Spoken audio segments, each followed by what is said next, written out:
Hello everyone, स्वागत है आप सभी का फोटोन एकेडमी के इस यूट्यूब चैनल पर। तो राजस्थान सीईटी के जो दोनों लेवल हैं, सेकेंडरी एंड ग्रेजुएशन लेवल, उनके लिए जो साइंस सब्जेक्ट है उसके लिए मैं एमसीक्यू प्रैक्टिस कराती हूँ। तो चलिए शुरू करते हैं। आज का पहला क्वेश्चन, नीचे दिए गए गलनांक और कवथनांक के आधार पर निम्नलिखित प्रश्न का उत्तर दे।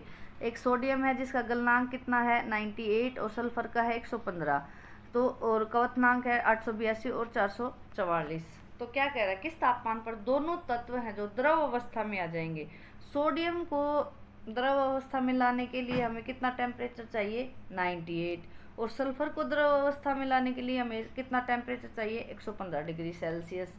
तो ठीक है, अगर हम 115 डिग्री सेल्सियस टेम्परेचर से ऊपर कर दे तो सल्फर भी तरल अवस्था में आ जाएगा और सोडियम भी तरल अवस्था में आ जाएगा। तो कौन सा टेम्परेचर 115 डिग्री से ऊपर कोई भी टेम्परेचर ले लें, उस पर सोडियम और सल्फर दोनों ही तरल अवस्था में आ जाएंगे। ठीक है, नेक्स्ट क्वेश्चन, इलेक्ट्रोस्टैटिक फोर्स एक नॉन कॉन्टैक्ट फोर्स है। हाँ, electrostatic, magnetic force, electrostatics, gravitational force, ये तीनों फोर्स कैसे फोर्स होते हैं, non contact. Ability to lift thing with magnet is an example of contact, नहीं, ये नॉन कॉन्टैक्ट है। ये भी aeroplane flying through the air is an example of non contact force, नहीं, एयर एरोप्लेन से टकराती है तो वो कॉन्टैक्ट वाला फोर्स है, तो ये ऑप्शन भी गलत है। और ग्रेविटेशनल फोर्स भी कैसा बताया मैंने, नॉन कॉन्टैक्ट फोर्स है। तो option number A and D is the correct answer. Option number A and D is the correct answer. Next question, ध्वनि के संबंध में कथन कौन सा सही नहीं है। देखो, ध्वनि जो टॉपिक है, अगर आपको पढ़ना है किसी भी कॉम्पिटिटिव एग्जाम के लिए, तो मैंने चैनल पे वीडियो डाली है, 7 मिनट की वीडियो है, और उससे जो साउंड का एक एक कॉन्सेप्ट आपको क्लियर हो जाएगा, और किसी भी एग्जाम में साउंड से कैसा भी क्वेश्चन हो आप उसको अटेम्प्ट करने के योग्य हो जाएंगे। तो ध्वनि के संबंध में कौन सा कथन सही नहीं है। देखो, मनुष्य में कंपन से ध्वनि उत्पन्न होती है। किसी भी चीज़ के अंदर जो साउंड है वो वाइब्रेशन से ही प्रोड्यूस होती है, ये तो सही है। ध्वनि निर्वात में गमन कर सकती है, नहीं।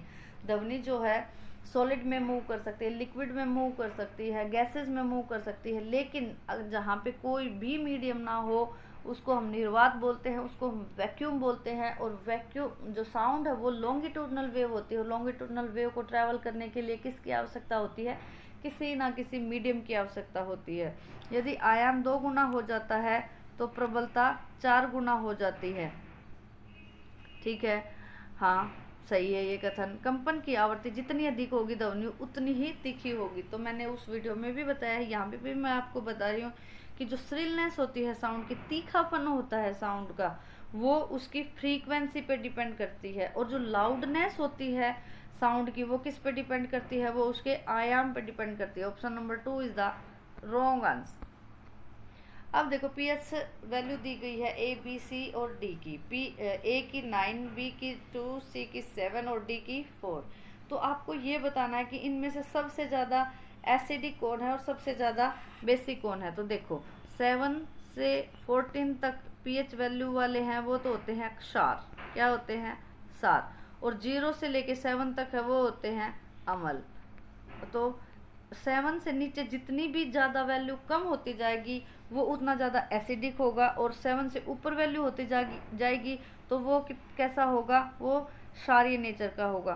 तो जो है सबसे ज़्यादा एसिडिक कौन है, 2 वाला, यानी कि बी, और फिर डी, और फिर सी, और फिर ए। तो option number 2 is the correct answer. आभूषण बनाने के लिए सोने को ही प्राथमिकता क्यों दी जाती है, उसका कारण क्या बताना, आधातवर्धनीय होता है।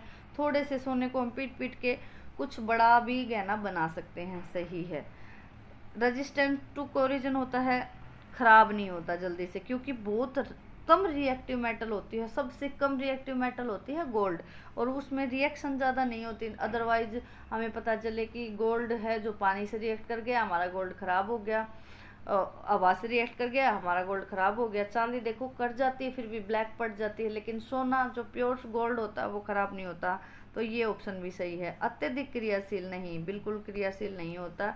सोनरस का हमें उपयोग इसमें तो नहीं करना, लेकिन मेटल की ये प्रॉपर्टी तो होती है कि वो सोनरस होती है। लेकिन गोल्ड के केस में हमें जब गहने बनाने हैं तो हम ये चेक नहीं करते कि वो सोना है वो टन टन की आवाज़ दे रहा है या नहीं। तो option number A and B is the correct answer.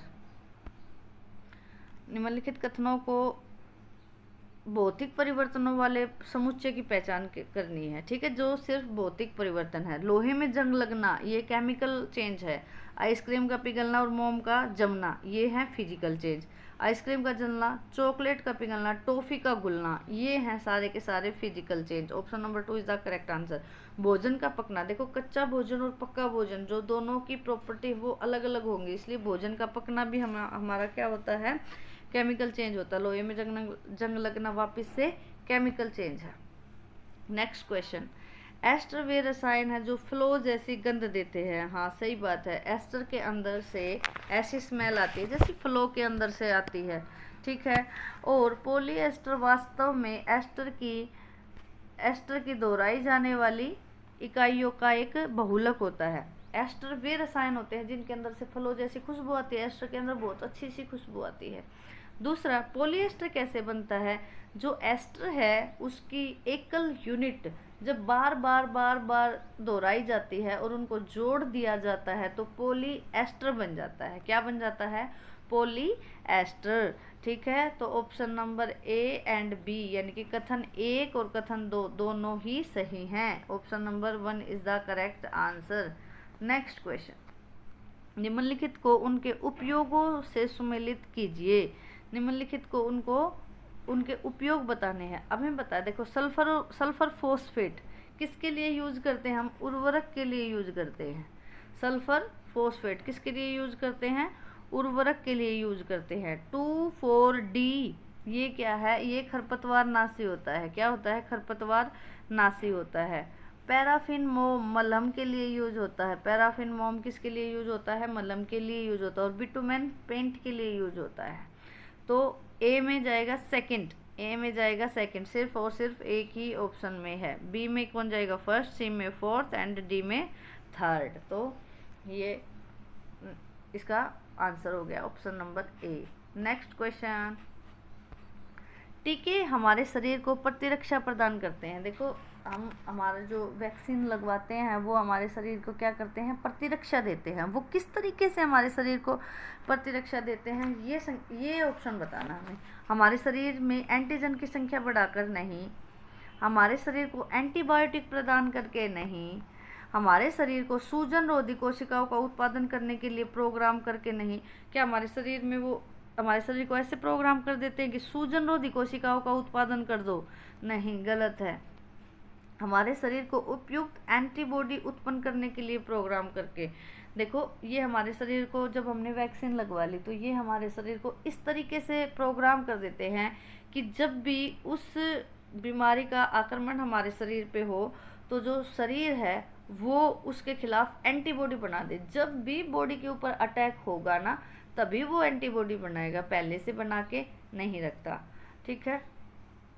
वो उसी टाइम प्रोड्यूस हो जाती है। और कोई कोई एंटीबॉडीज तो ऐसी भी होती है जो मतलब पहले से भी बना के रख देती हैं लेकिन वो उस टाइम रिएक्टिव नहीं होती, बाद में रिएक्टिव हो जाती है। Option number 4 is the correct answer. Next question, कोशिकाओं के संबंध में निम्नलिखित में से कौन सा कथन गलत है, गलत कथन बताना है। प्रोकैरियोटिक कोशिकाओं में परमाणु सामग्री होती है लेकिन कोशिका झिल्ली नहीं होती।